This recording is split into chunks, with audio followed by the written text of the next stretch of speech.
Bentornati e bentrovati a Storie. Raccontiamo in queste puntate la vita delle prime grandi poleis dell'antica Grecia. Una vita particolarissima, una vita per cui c'erano dei tratti comuni fra queste città che si sviluppano nell'VIII secolo a.C. e che pongono fine al Medioevo ellenico. Questi tratti comuni erano dati dall'indipendenza, dal dominio dell'aristocrazia, da una particolare struttura urbana che vedeva attorno all'Acropoli e all'Agorà i centri vitali delle singole città. E abbiamo visto anche delle notevoli differenze che portavano le varie polis a entrare in guerra le une con le altre. Abbiamo detto che c'è anche un modo di dire una guerra lelantina per raccontare una guerra che era successa davvero, che era avvenuta davvero, che sembrava non avesse mai fine fra due polis dell'antichità per un dominio, per un motivo che si era quasi dimenticato negli annali della storia. Ebbene, tutto questo ci porta a raccontare di un profondo stravolgimento che avviene nel VII secolo, un secolo dopo la nascita delle poleis, quando al posto delle falangi oplite o delle falangi oplite aristocratiche che abbiamo conosciuto essere elemento determinante del Medioevo ellenico, si fa strada la falange intesa in un modo completamente diverso. La falange infatti non è più intesa come un agglomerato di aristocratici che prende le armi, che prende lo scudo, ma la falange comincia a diventare, a causa delle guerre sempre più insistenti, a causa delle guerre sempre più esose, a causa delle guerre sempre più frequenti, comincia a diventare lo strumento con cui ogni cittadino libero sceglie di difendere la propria poleis.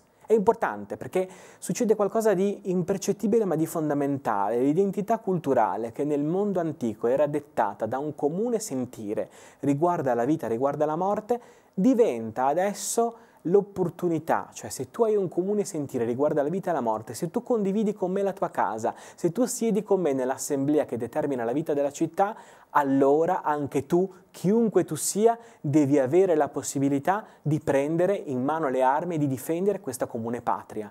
Nasce proprio qui il concetto di patria. La falange, intesa come la conosciamo noi oggi, dipende proprio dal concetto di patria. Patria intesa come appartenenza alla poleis, patria intesa come possibilità di difendere quello che è comune, quello che è la casa comune di tutti.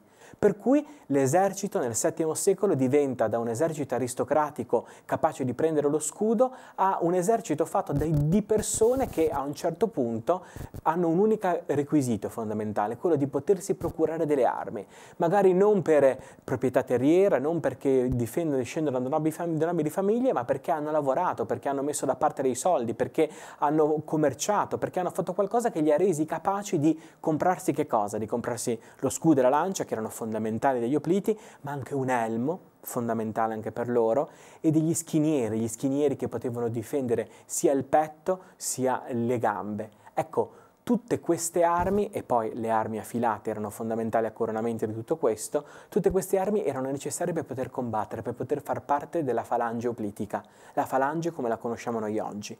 A questo punto la falange diventa lo strumento in cui si identifica una comunità. Se tu fai parte della falange, tu vuoi dire che fai parte della comunità. Se tu fai parte della falange, vuol dire che fai parte della città. E la falange diventa quasi superiore all'assemblea all'interno del quale si decidevano le grandi sorti della vita politica e cittadina, al punto tale che il comandante della falange in qualche modo diventa il punto di riferimento della città, per cui la storia progredisce in due direzioni. Da un lato l'esigenza di leggi che non tutelino più gli aristocratici, ma tutelino tutti coloro che sono in grado di procurarsi un elmo e uno scudo per combattere. La nascita di leggi democratiche, di leggi per tutti, che sarà in qualche modo incredibile, il frutto incredibile di quest'epoca e che porterà alla grande età della legislazione greca. E poi dall'altra parte l'imporsi di alcuni personaggi che si faranno interpreti, attuatori, esecutori di questa legislazione necessaria per garantire equità all'interno della città. Come avete capito, la poleis, che nasce come un organismo sociale molto particolare, fondato sul potere dell'assemblea e sul sentimento di appartenenza, diventa via via qualcosa di molto più interessante, qualcosa dove cominciano a prendere peso da un lato le necessità di tutti e non le necessità di un gruppo, e dall'altro la necessità che questi tutti abbiano una voce che li incarni. Nascono le istituzioni, come le conosciamo noi oggi, le istituzioni come voce del popolo sovrano.